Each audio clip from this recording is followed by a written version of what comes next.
खबर उत्तर प्रदेश के फतेहपुर जनपद से। जैसा कि आपको मालूम है कि इन दिनों देश दुनिया में तमाम तरीके से लोग पैदल यात्राओं पे जा रहे हैं।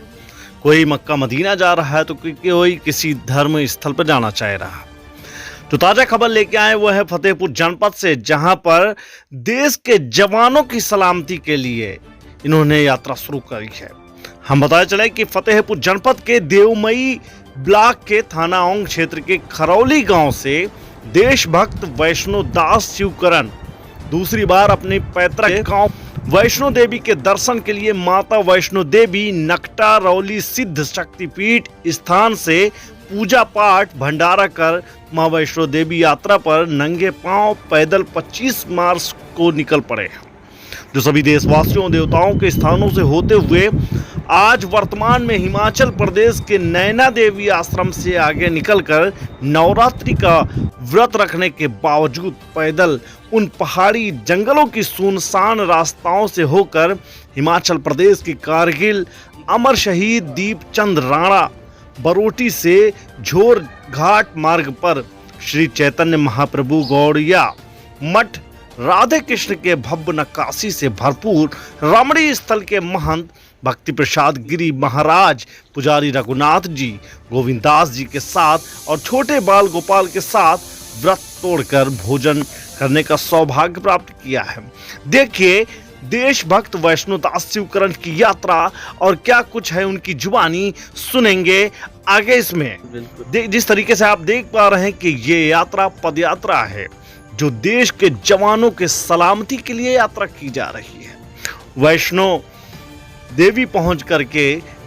मन्नतें मांगी जाएंगी और जवानों के हिफाजती के लिए पूजा पाठ व अर्चना की जाएगी। आपको पता चले कि देशभक्त वैष्णो दास शिवकरण दूसरी बार यात्रा कर रहे हैं। श्रीमान जी, मैं ग्राम खरौली पोस्ट बिगाए थाना औंग जनपद फतेहपुर जो प्रयागराज मंडल में आता है, वहां से 25 मार्च 2022 से लगातार पदयात्रा पे चल रहा हूं और यह मेरे जो सीमा पर सरहद पर रात दिन खड़े होकर जागा गर्मी वर्षा पारा में 24 घंटे एक पलक झपकते हुए जो हमारे भारतवर्ष की रक्षा करते हैं, वह तीनों सेनाएं जल थल और नभ की उनकी मैं राष्ट्रीय संरक्षक सम्मान प्रार्थना परिवार एक जन रूपी संकल्प लेके चला हुआ हूँ कि सबके साथ में न्याय हो और हमारे फौजी भाइयों के लिए और इस मातृभूमि भारत भूमि के लिए सबके दिलों में भावना का प्रेम हो। तो यही प्रार्थना लेकर के मैं आपके फतेहपुर जनपद से संगम प्रयागराज मिर्जापुर चित्रकूट झांसी महोबा दतिया ग्वालियर आपके होते हुए मथुरा वृंदावन सुकरताल और मेरठ मुजफ्फरनगर सहारनपुर चंडीगढ़ कालका देवी नैना देवी ज्वाला जी चिंतापूर्णी बाबा बालकनाथ होते हुए मुझे श्री माता वैष्णो देवी जाना है और वैष्णो माता से पहुँच कर वहाँ से आगे 400 किलोमीटर जो श्री चंगी माता मचेल का दरबार है नीलम घाटी और चाइना बॉर्डर पे वहाँ मुझे जाना है। ये धर्म की ध्वजा वही लहरानी है क्योंकि सन 78 में जनरल जोरावर सिंह के साथ में हमारी श्री चंगी माता रानी ने केवल 17 फौजियों के साथ में चाइना वालों के इतने दांत खट्टे कर दिए थे कि उनकी 3000 फौजी वहां पे कम पड़ गई और चाइना जो है मुंह की खा के वहां से वापस गया। तो यही मेरी एक पदयात्रा का उद्देश्य अपने फौजी भाइयों के लिए कि दैवीय सुरक्षा शक्ति का उनको कवच प्रदान हो, क्योंकि वो खड़े होकर जो हमारे लिए रात दिन हम लोगों के लिए सेवा करते हैं। हम अपने लिए खुद के लिए देवी देवताओं की पूजा करके अपने मंगल सुख की कामना करते हैं और वो हमें बदले में सुख शांति आगे बढ़ने का तरक्की का आशीर्वाद देते हैं। तो क्यों नहीं,